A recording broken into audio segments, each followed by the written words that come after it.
అజ్మల్ గారు నమస్తే సార్. నమస్కారం అండి. సార్, నాకు తెలియక అంటే చాలా మందిలో ఉన్న ఒక ప్రశ్న, ఇంకా ఆశలు వదిలేసుకున్నారేమో అని కూడా అనుకోవచ్చు. దేని గురించి ఉమ్, మాట్లాడుతున్నానంటే ఈ పాటికి అర్థమై ఉంటది.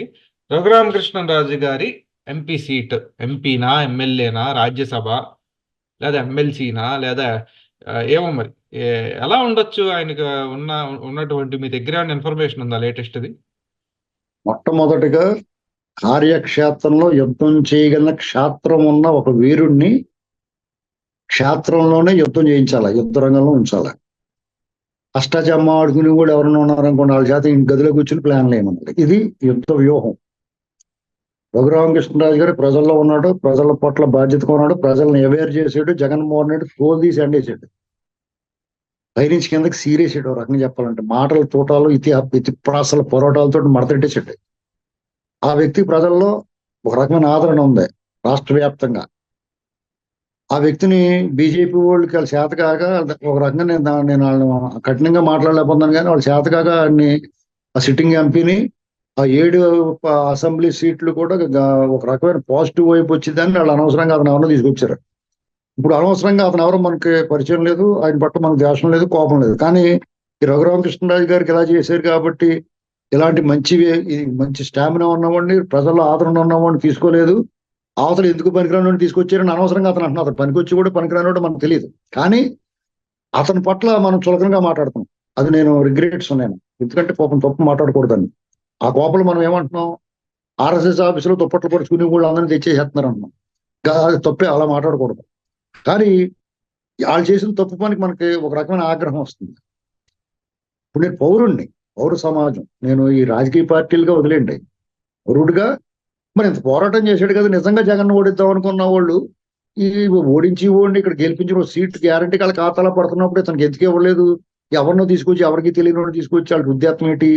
మొత్తం ఆ సీటు జగన్ గిఫ్ట్ ఇద్దాం అనుకుంటున్నారా, లేకపోతే 7 అసెంబ్లీ సీట్లు పోగొట్టేద్దామని చూస్తున్నారా అని చెప్పేసి ఆలోచన వస్తుంది. అలాగే రఘురామకృష్ణరాజు గారు ఉంటే తృణమో పనమో ఆ అసెంబ్లీ అభ్యర్థులకి వేడి నీళ్ళు సన్నీళ్ళు సాయం చేస్తాట. ఇప్పుడు ఈయన వాళ్ళనే సాయం చేయమంటున్నాడు. ఇదంతా ఇబ్బంది కదా వాళ్ళకి. ఇప్పుడు జగన్మోహన్ రెడ్డి లాంటి అరాచకవాదిని, డబ్బులు డంప్ చేసేసిన వాడిని, డబ్బుతో దేనైనా కొనేయాలనుకునే వాడిని ఎదుర్కోవాలంటే ప్రజాబలం ఒకటే సరిపోదండి. సామధాన భేద దండోపాయాలు, అంగబలం, అర్ధబలం ఇవన్నీ ఉండాలా. ఇలాంటి పరిస్థితుల్లో ఒక బలహీనుడైన వాడిని ముందు పెట్టుకుని వెళ్ళాలంటే కష్టం. అయితే రఘురామకృష్ణరాజు గారు నిరీక్షణ, ప్రజల తాలూకు ఆకాంక్ష ఫలించే అవకాశం కనిపిస్తుంది. చంద్రబాబు నాయుడు గారు ఆయన టీడీపీలో చేర్చుకున్నాడు. బీజేపీ ఇవ్వకపోతే ఈయన ఇస్తాడు సీటు. అయితే దానికి తగ్గట్టుగా గ్రౌండ్ ప్రిపేర్ చేయాలి. మీకు కుండ మార్పిడి అనేటువంటిది వినే ఉంటారు పెళ్లిళ్ళు. అంటే వాళ్ళ ఇంట్లో అమ్మాయిని వీళ్ళ ఇంట్లో అమ్మాయిని వాళ్ళకి ఇస్తారు, కుండ మార్పిడి కదా.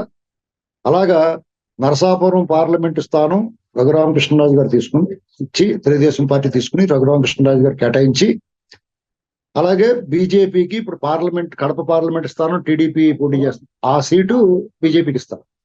ఉభయ తారకం, ఎందుకంటే అక్కడ ఆదినారాయణ రెడ్డి గారు లాంటి బలమైన వ్యక్తి ఉన్నాడు అది పార్లమెంట్ స్థానం. కాబట్టి మోడీ గారు కూడా మన సభలో ఇక్కడ ఎదురుగా దెయ్యంలో కనపడుతున్న జగన్ వదిలేసి కాంగ్రెస్ విమర్శించాడు. ఇక్కడ ఆంధ్రప్రదేశ్లో ఏమీ లేని కాంగ్రెస్, అవునా కదా. వాళ్ళకు కూడా కాంగ్రెస్ మీద పోటీ చేసి గెలిచిన అనుభూతి ఉంటది. షర్మిల గారు కాంగ్రెస్ తరఫున పోటీ చేస్తుంది కూడా, అక్కడ బీజేపీ పోటీ చేస్తే అది ఒక యాప్ట్ లాజిక్ కూడా ఉంటుంది. కాబట్టి ఇక్కడ ఈ వివాదం సమసిపోద్ది. రఘురామకృష్ణరాజు గారికి ఎంపీ సీట్ ఇవ్వకపోతే మళ్ళీ ఎమ్మెల్యే సీట్ కేటాయించాలి అక్కడ చోట. అక్కడ ఇబ్బంది రావచ్చు. అక్కడ మళ్ళీ లోకల్ మళ్ళీ ఆళ్ళని సర్దుకోవాలి. ఈ డిస్టర్బెన్స్ ఎన్నికల ఇంక 25 రోజులు 26 రోజుల్లో వచ్చేసిన తర్వాత ఈ డిస్టర్బెన్స్ ఉండకుండా అన్ని సర్దుకుంటాయి. బీజేపీ వాళ్ళు దీనికి ముందుకు రావాలా. ఎందుకంటే లోకేష్ తమిళనాడులో ప్రచారం చేయించేసుకుంటున్నారు, మళ్ళా ఒక రోజు కర్ణాటకలో కూడా చేయించుకుంటారు. వాళ్ళ సీన్ అయిపోయింది, కాలిపోయింది సీన్. ఈ సీన్ సితార అయిపోయిందిరా బాబు అంటారు కదా, అలాగే నార్త్ లో రామరసం పలసపడిపోయింది.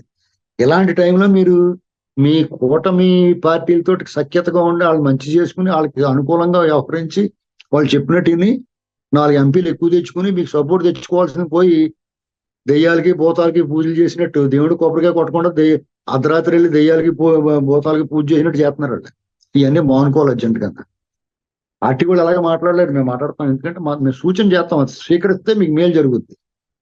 ఏమండి, నార్త్ లో వాళ్ళ సీన్ లేదు. ఇప్పుడు 170 సీట్లు కన్నా ఏమీ వచ్చేలా కనపడతలేదు. సౌత్ అంతా అప్పం పప్పం కదా. ఇక్కడ ఎవడెత్తడు ఓట్లు? ఆ చపాతీ బ్యాచ్ అంటే ఎవడికి, మన చపాతీ ఎవడతాం, సాంబార్ ఇడ్లీ ఇష్టం మనకి, మసాలాతో తినేస్తాం మనం కసకసమంటున్నాయి. చపాతీ తినాలంటే నాలుగు కొట్టిపోతుంది మనకి. ఏంటండి, ఒకవేళ మళ్ళీ చపాతీ తిన్నా కానీ పొద్దున్నే కాలకృత్యాలకు ఇబ్బంది అయిపోతాయి.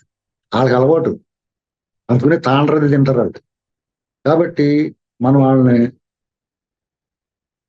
ఆంధ్రప్రదేశ్ లో వాళ్ళకు ఒక సానుకూల వాతావరణం ఎందుకు వచ్చిందంటే, టీడీపీ తోటి జత కట్టడం వల్ల, జనసేన టీడీపీతో కూటమి కట్టడం వల్ల వీళ్ళిద్దరి మీద ఉన్న ప్రేమ వాళ్ళు కూడా కొంచెం పంచుతున్నారు. ఇలాంటప్పుడు వాళ్ళు ఇలాంటి వికారపు చేష్టలో ప్రజాభిప్రాయ వ్యతిరేక వ్యవహారం చేయకూడదు. చేయకుండా అనుకూలంగా చేస్తే అందరికీ మంచిది. వాళ్ళ సీట్లు కూడా అన్ని గెలుస్తారు. అప్పుడు జగన్మోహన్ రెడ్డి ఆనవాళ్ళ ఆచూకీ లేకుండా పోతాడు. ఈ లోపల వాళ్ళు ఇంకా చేయాల్సిన పనులు ఉన్నాయి. ఎలక్షన్ కమిషన్ వాళ్ళు చెప్పిన మాట ఏంటని ఒక అభిప్రాయం ఉంది అందరికీ. ఆ అభిప్రాయం ఏంటో నిజమే, మొత్తం వ్యవస్థలన్నీ వాళ్ళు దొడ్లో కట్టేసుకున్నారు వాళ్ళు. కాబట్టి ఈ చీఫ్ సెక్రటరీని, డిఏజీని, వాళ్ళని మొత్తం ఈ సిట్ అంతానే దోస్తిరగారా మాడిపోతుంది అంటారు కదా, అలాగే మొత్తం తీసేయాలి వీళ్ళందరినీ, మళ్ళీ ఫ్రెష్ గా కొత్త వాళ్ళు వేయాలి. వెనకాల బీఆర్ లో పెట్టేసాడు చాలా మందిని, సిఏల్ని, డిఎస్పీని, వీళ్ళందరినీ.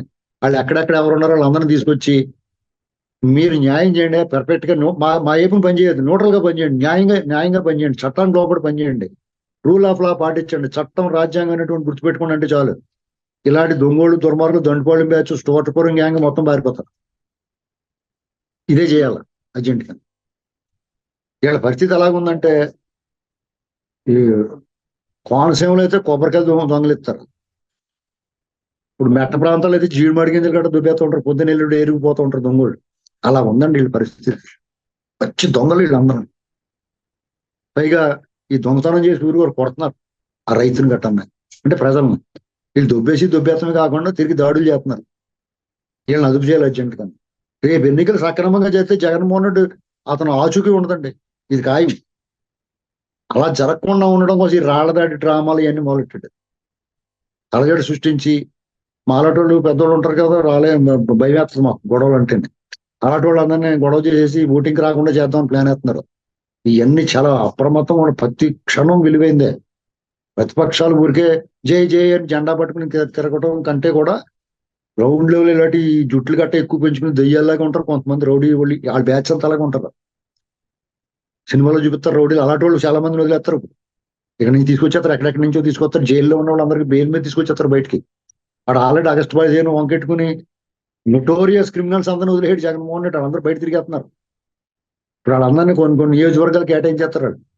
ఇది రాష్ట్రంలో 2-3 విడతల కింద జరుగుద్దేమో, ఇక్కడ అయిపోయిన తర్వాత అక్కడికి, అక్కడ అయిపోయిన తర్వాత అక్కడికి పంపిస్తామని చూసాడు. ఎలక్షన్ కమిషన్ కొంచెం మెయిల్ చేసింది, ఒకేసారి పెట్టేసింది. మనకే తెలంగాణ కూడా ఒకసారి కాబట్టి ఇక్కడ నుంచి కూడా అక్కడ తీసుకెళ్లకుండా చేసింది. అంతవరకు మెయిల్ చేసింది. అలాగే మిగతా మెయిల్ కూడా చేసి పోలీసులు జగన్మోహన్ రెడ్డికి పార్టీ కార్యకర్తలు పనిచేసిన వాళ్ళు అందరినీ కూడా లేపేస్తే పక్క తోసేస్తే పర్ఫెక్ట్. అలాగే ఈ బీజేపీ వాళ్ళు కూడా కుండ మార్పిడి వ్యవహారాన్ని పర్ఫెక్ట్ గా చేసుకుని ఉభయతారకంగా ఇద్దరు విజయం సాధించవచ్చు. చూద్దాం సార్, మరి స్ట్రాటజీ ఫలించాలని కోరుకుందాము. ధన్యవాదాలండి.